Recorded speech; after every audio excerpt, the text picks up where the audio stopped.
Welcome back to our continuing New Moon chapter recaps.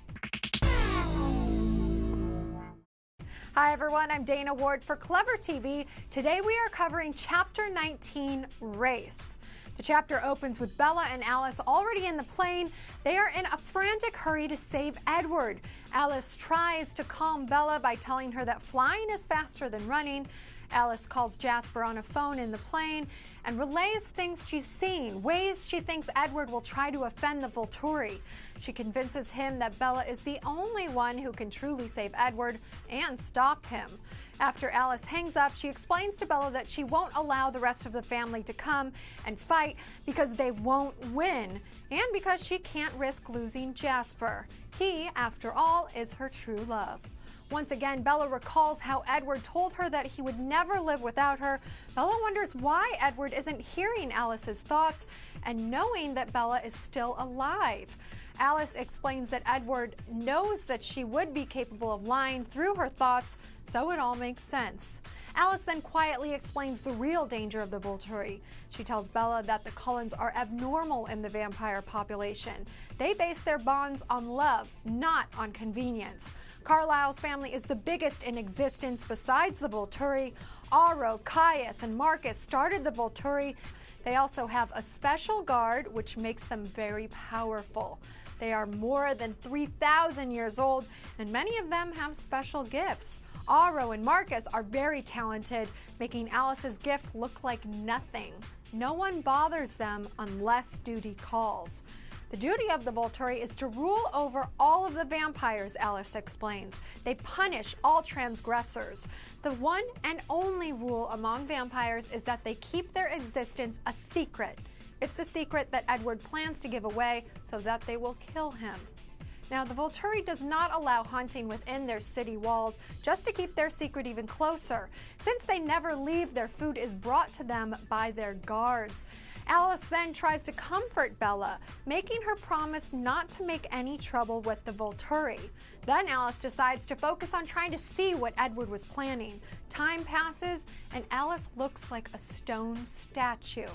Bella realizes that saving Edward wouldn't mean he would want her back.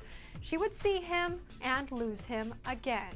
But if this was the price she'd have to pay, she was willing to do so. Alice and Bella catch their connecting flight from New York to Italy. Alice continues her search to see Edward's plans. Bella falls asleep, and Alice wakes her to tell her that the Volturi has decided to tell Edward no, they will not kill him. Instead, they want to offer him a place with them because he has a great talent. This is very good news.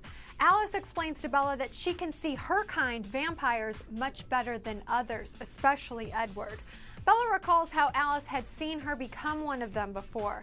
Alice then says that Bella's ploy to become a vampire has gotten pretty ridiculous, and that is contemplating just changing her herself. Bella wants her to do it right then so that she can help them fight. Alice replies that this is totally unreasonable, plus she would probably end up killing her on accident.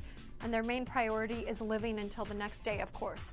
Bella thinks that maybe if she is beautiful and strong, Edward will want her. Alice sees that the Volturi have told Edward no. Then she begins to see what Edward will do now. At first, Edward decided to go hunting within the city, which is something strictly out of the question in Volterra. But Edward changes his mind. So Edward decides to walk out into the sun instead. This glowing, shimmering image would be enough for the Volturi to have to stop him. Alice says he will choose the biggest plaza with the most people over the clock tower. He will wait until the sun is directly overhead so he can have a dramatic impact. They then realize that they will have to race quickly to get Edward in time. Alice asks Bella if she is opposed to Grand Theft Auto. It's a funny but also very serious moment. Moments later, Alice screeches up in a bright yellow Porsche that she's obviously stolen, and it's the fastest car she could find. The two of them flash through the Italian beautiful countryside. Alice realizes that it's St. Marcus Day, a day that is a celebration of a certain St. Marcus, driving all of the vampires out of Volterra some 1,500 years ago. Marcus was killed somewhere in Romania after this, or so says the story, but Alice says it is all nonsense because Marcus has never left the city. The Volturi will not be happy if Edward messes up their big celebration. They will need to work quickly in order to remove him. Bella asks Alice for her directions. What should she do? Alice says that Edward must see Bella first before he comes into the sunlight and before he sees Alice. Alice says she'll get Bella as close as possible and then she'll have to run the rest of the way. There would be no room for clumsiness. The sun was very bright now. Alice points out the castle atop the highest hill. Bella feels a newfound selfish fear. This was Volturi. So that's your Chapter 19 recap, and here is your quiz question. What would have been some other ways that Edward could have angered the Volturi and provoked them, aside from the ideas listed in the book? Leave a comment, or even better, leave a video response. Thanks for coming back to our Clever TV New Moon Chapter recap. I'm Dana Ward. Keep checking with us for the rest of the book.